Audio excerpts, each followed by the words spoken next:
سالم بن عبداللہ نے خبر دی کہ عبداللہ بن عمر رضی اللہ عنہ نے کہا کہ حضرت عمر رضی اللہ عنہ ایک موٹے ریشمی کپڑے کا چوغا لے کر رسول اللہ صلی اللہ علیہ وسلم کی خدمت میں حاضر ہوئے جو بازار میں بک رہا تھا۔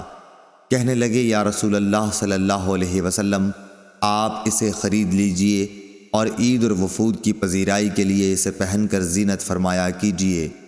اس پر رسول اللہ صلی اللہ علیہ وسلم نے فرمایا کہ یہ وہ پہنے گا جس کا آخرت میں کوئی حصہ نہیں۔ اس کے بعد جب تک خدا نے چاہا عمر رہی۔ پھر ایک دن رسول اللہ صلی اللہ علیہ وسلم نے خود ان کے پاس ایک ریشمی چوغا تحفے میں بھیجا۔ حضرت عمر رضی اللہ عنہ نے اسے لیے ہوئے آپ کی خدمت میں حاضر ہوئے اور کہا کہ یا رسول اللہ، آپ صلی اللہ علیہ وسلم نے تو یہ فرمایا کہ اس کو وہ پہنے گا جس کا آخرت میں کوئی حصہ نہیں، پھر آپ نے یہ میرے پاس کیوں بھیجا؟ رسول اللہ صلی اللہ علیہ وسلم نے فرمایا کہ میں نے اسے تیرے پہننے کو نہیں بھیجا، بلکہ اس لیے کہ تم اسے بیچ کر اس کی قیمت اپنے کام میں لاؤ۔ صحیح بخاری حدیث نمبر 948۔ عمرو بن حارث نے خبر دی کہ محمد بن عبد الرحمن اسدی نے ان سے بیان کیا، ان سے عروہ نے، ان سے حضرت عائشہ رضی اللہ عنہا نے، انہوں نے بتلایا کہ ایک دن نبی کریم صلی اللہ علیہ وسلم میرے گھر تشریف لائے۔ اس وقت میرے پاس انصار کی 2 لڑکیاں جنگ بعاث کے قصوں کی نظمیں پڑھ رہی تھیں۔ آپ صلی اللہ علیہ وسلم بستر پر لیٹ گئے اور اپنا چہرہ دوسری طرف پھیر لیا۔ اس کے بعد حضرت ابو بکر رضی اللہ عنہ آئے اور مجھے ڈانٹا اور فرمایا کہ یہ شیطانی باجا نبی کریم صلی اللہ علیہ وسلم کی موجودگی میں۔ آخر نبی کریم صلی اللہ علیہ وسلم ان کی طرف متوجہ ہوئے اور فرمایا کہ جانے دو، خاموش رہو۔ پھر جب حضرت ابو بکر دوسرے کام میں لگ گئے تو میں نے انہیں اشارہ کیا اور وہ چلی گئیں۔ صحیح بخاری حدیث نمبر 949۔ اور یہ عید کا دن تھا۔ حبشہ سے کچھ لوگ ڈھالوں اور برچھیوں سے کھیل رہے تھے۔ اب یا خود میں نے کہا یا نبی اکرم صلی اللہ علیہ وسلم نے فرمایا کہ تم یہ کھیل دیکھو گی؟ میں نے کہا جی ہاں۔ پھر آپ صلی اللہ علیہ وسلم نے مجھے اپنے پیچھے کھڑا کر لیا۔ میرا رخسار آپ کے رخسار پر تھا اور آپ فرما رہے تھے، کھیلو کھیلو اے بنی ارفدہ۔ یہ حبشہ لوگوں کا لقب تھا۔ پھر جب میں تھک گئی تو آپ صلی اللہ علیہ وسلم نے فرمایا بس؟ میں نے کہا جی ہاں۔ آپ صلی اللہ علیہ وسلم نے فرمایا کہ جاؤ۔ صحیح بخاری حدیث نمبر 950۔ زبید بن حارث نے خبر دی، انہوں نے کہا کہ میں نے شعبی سے سنا، ان سے برا بن عازب رضی اللہ عنہ نے بیان کیا کہ میں نے نبی کریم صلی اللہ علیہ وسلم سے سنا، آپ صلی اللہ علیہ وسلم نے عید کے دن خطبہ دیتے ہوئے فرمایا کہ پہلا کام جو ہم آج کے دن عید الاضحیٰ میں کرتے ہیں یہ ہے کہ پہلے ہم نماز پڑھیں، پھر واپس آ کر قربانی کریں۔ جس نے اس طرح کیا وہ ہمارے طریق پر چلا۔ صحیح بخاری حدیث نمبر 951۔ ابو اسامہ نے بیان کیا، ان سے ہشام بن عروہ نے، ان سے ان کے باپ عروہ بن زبیر نے، ان سے حضرت عائشہ رضی اللہ عنہا نے، آپ نے بتلایا کہ حضرت ابو بکر رضی اللہ عنہ تشریف لائے تو میرے پاس انصار کی 2 لڑکیاں وہ اشعار گا رہی تھیں جو انصار نے بعاث کی جنگ کے موقع پر کہے تھے۔ حضرت عائشہ رضی اللہ عنہا نے کہا کہ یہ گانے والیاں نہیں تھیں۔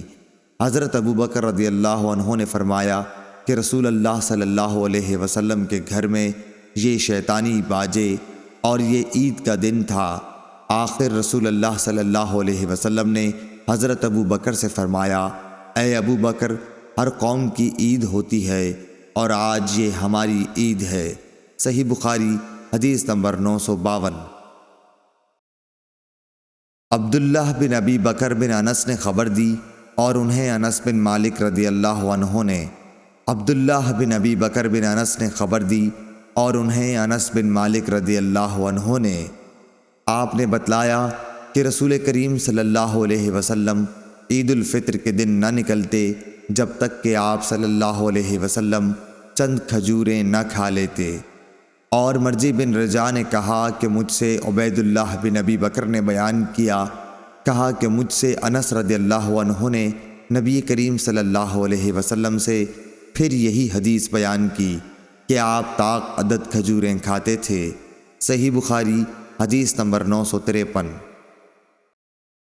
اسماعیل بن علیہ نے ایوب سختیانی سے، انہوں نے محمد بن سیرین سے بیان کیا، ان سے انس بن مالک رضی اللہ عنہ نے بیان کیا کہ رسول اللہ صلی اللہ علیہ وسلم نے فرمایا کہ جو شخص نماز سے پہلے قربانی کر دے اسے دوبارہ کرنی چاہیے۔ اس پر ایک شخص ابو بردہ نے کھڑے ہو کر کہا کہ یہ ایسا دن ہے جس میں گوشت کی خواہش زیادہ ہوتی ہے، اور اس نے اپنے پڑوسیوں کی تنگی کا حال بیان کیا۔ نبی کریم صلی اللہ علیہ وسلم نے اس کو سچا سمجھا۔ اس شخص نے کہا کہ میرے پاس 1 سال کی پٹھیا ہے جو گوشت کی 2 بکریوں سے بھی مجھے زیادہ پیاری ہے۔ نبی کریم صلی اللہ علیہ وسلم نے اس پر اسے اجازت دے دی کہ وہی قربانی کرے۔ اب مجھے معلوم نہیں کہ یہ اجازت دوسروں کے لیے بھی ہے یا نہیں۔ صحیح بخاری حدیث نمبر 954۔ جریر نے بیان کیا، ان سے منصور نے، ان سے شعبی نے، ان سے براء بن عازب رضی اللہ عنہ نے، آپ نے کہا کہ نبی کریم صلی اللہ علیہ وسلم نے عید الاضحیٰ کی نماز کے بعد خطبہ دیتے ہوئے فرمایا کہ جس شخص نے ہماری نماز کی سی نماز پڑھی اور ہماری قربانی کی طرح قربانی کی، اس کی قربانی صحیح ہوئی۔ لیکن جو شخص نماز سے پہلے قربانی کرے وہ نماز سے پہلے ہی گوشت کھاتا ہے، مگر وہ قربانی نہیں۔ براء کے ماموں ابو بردہ بن نیار یہ سن کر بولے کہ یا رسول اللہ، میں نے اپنی بکری کی قربانی نماز سے پہلے کر دی۔ میں نے سوچا کہ یہ کھانے پینے کا دن ہے، میری بکری اگر گھر کا پہلا ذبیحہ بنے تو بہت اچھا ہو۔ اس خیال سے میں نے بکری ذبح کر دی اور نماز سے پہلے ہی اس کا گوشت بھی کھا لیا۔ اس پر آپ نے فرمایا کہ پھر تمہاری بکری گوشت کی بکری ہوئی۔ ابو بردہ بن نیار نے عرض کیا کہ میرے پاس 1 سال کی پٹھیا ہے اور وہ مجھے گوشت کی 2 بکریوں سے بھی عزیز ہے، کیا اس سے میری قربانی ہو جائے گی؟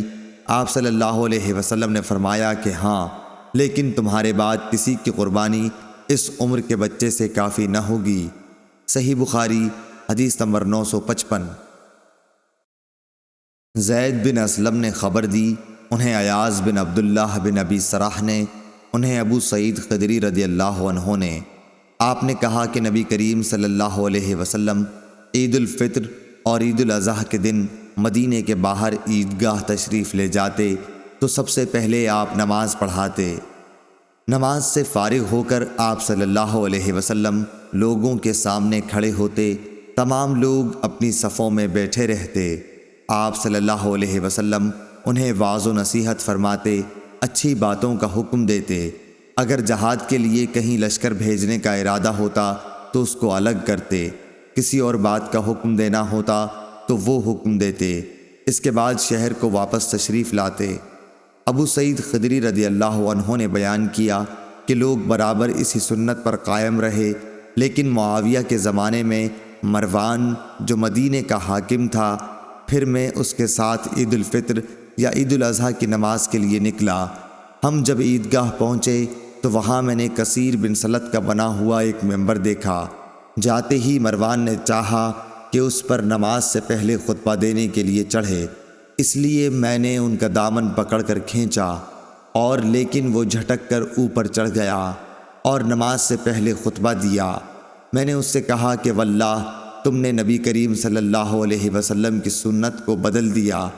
مروان نے کہا کہ اے ابو سعید، اب وہ زمانہ گزر گیا جس کو تم جانتے ہو۔ ابو سعید نے کہا بخدا میں جس زمانے کو جانتا ہوں اس زمانے سے بہتر ہے جو میں نہیں جانتا۔ مروان نے کہا کہ ہمارے دور میں لوگ نماز کے بعد نہیں بیٹھتے، اس لیے میں نے نماز سے پہلے خطبے کو کر دیا۔ صحیح بخاری حدیث نمبر 956۔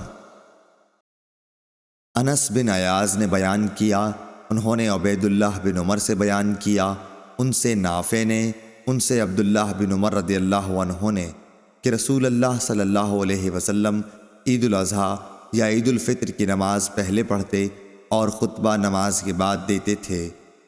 صحیح بخاری حدیث نمبر 957۔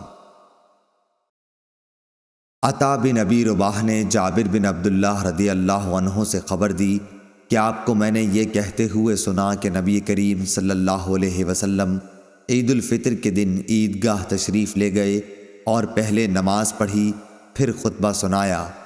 صحیح بخاری حدیث نمبر 958۔ عطا نے خبر دی کہ ابن عباس رضی اللہ عنہ نے ابن زبیر رضی اللہ عنہ کے پاس ایک شخص کو اس زمانے میں بھیجا جب شروع ان کی خلافت کا زمانہ تھا۔ آپ نے کہلایا کہ عید الفطر کی نماز کے لیے اذان نہیں دی جاتی تھی اور خطبہ نماز کے بعد ہوتا تھا۔ صحیح بخاری حدیث نمبر 959۔ عطا نے ابن عباس اور جابر بن عبداللہ رضی اللہ عنہ کے واسطے سے خبر دی کہ عید الفطر یا عید الاضحیٰ کی نماز کے لیے نبی کریم صلی اللہ علیہ وسلم اور خلفائے راشدین کے عہد میں اذان نہیں دی جاتی تھی۔